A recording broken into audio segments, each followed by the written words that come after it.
Guys, ayan, nandito po ako sa demo farm namin. Kami po ay may bisitang darating kasi mayroon pong ibibigay sa aming award na yung pong mga machine namin na gagamitin sa aming pagpaprocess ng kape. Ayan guys, ito ang aming sa demo farm po yan. Ang gumagawa po dito is yung mga nasa agriculture. Ipakita ko po sa inyo yung mga tanim namin dito. Oh, ito yung mga kalamansi. Oh, ayan po yung mga kalamansi. Bumubunga na po yan at pinanguha na yung kanilang mga bunga. Actually, binigyan na nga po kami. Ayan po, oh, yung mga kalamansi. At saka po, ito yung mga tanim na talong. Ayan po, oh. Hina-harvest na po yan. Nakakabenta na po, ayan. Talong, mayroon din pong mga tanim na iba pa na kagaya po ng ari po, ang papaya. Ayan po, guys. Ayan. At ari guys, tingnan nyo, ang kalamansi, na natutuyo na ang kalamansi po, nahihinog na po. Ayan po, kulay dilaw na ang kalamansi. Meron na po doon pinanguha na isang palanggana, isang batya. Ayan po, ang dami ng kalamansi bunga. Ganyan na po, ayan, bumubunga na po yan. Ayan. Mabunga po ang ng kalamansing ari.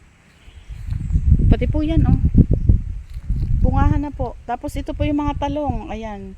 Bumili nga po ako ng 1 kilo. Mura lang nila ibinibenta. Pangmasa. Kung sa market po ay 170 ang kilo. Dito po ay 50 pesos lang ang 1 kilo. Ayan po. Yan po ang mga talong. Hanggang doon po sa banda doon. Ito po ang flat. Ayan po sa dulo. Ayan, ito rin po ang isa pang puno na napakahitik po sa bunga ng kalamansi. Ayan guys, naninilaw na. Ayan po, ang kalamansi. Ayan. Ayan guys. Tapos ayun po ang iba pa, mga papaya.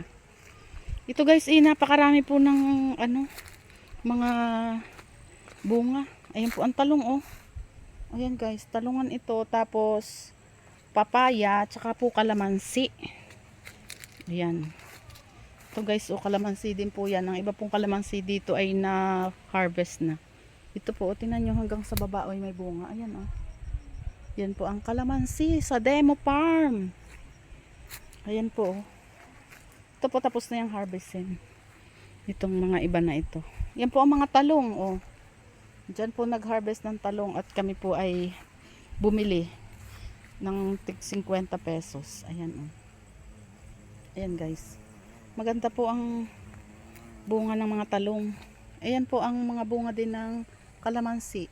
Ito po, mababa pa lang po yan pero bumubunga na. At ang ganda po ng bunga, malaki, malalaki po. Ayan, ayan guys, ito rin.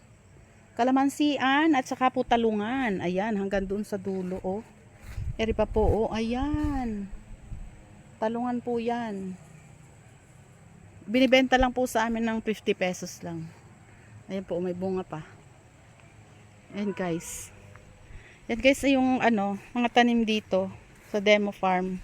Tapos dini po, ipapakita ko naman po sa inyo ang yung ibang tanim. May tanim pa rin po din sa malapit sa aming facilities.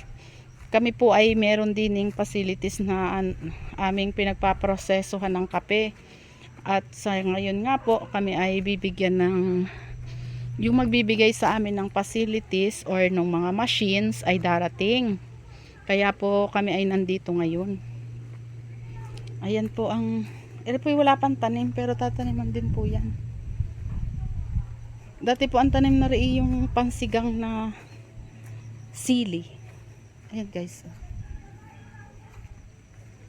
Tapos po, may papaya din saka po talong. Ayan. Tapos na po ang kadyos. Ayan po ang kadyos. Hindi na po ulit nagtanim ngayon. Ari po ang sili. Ayan guys.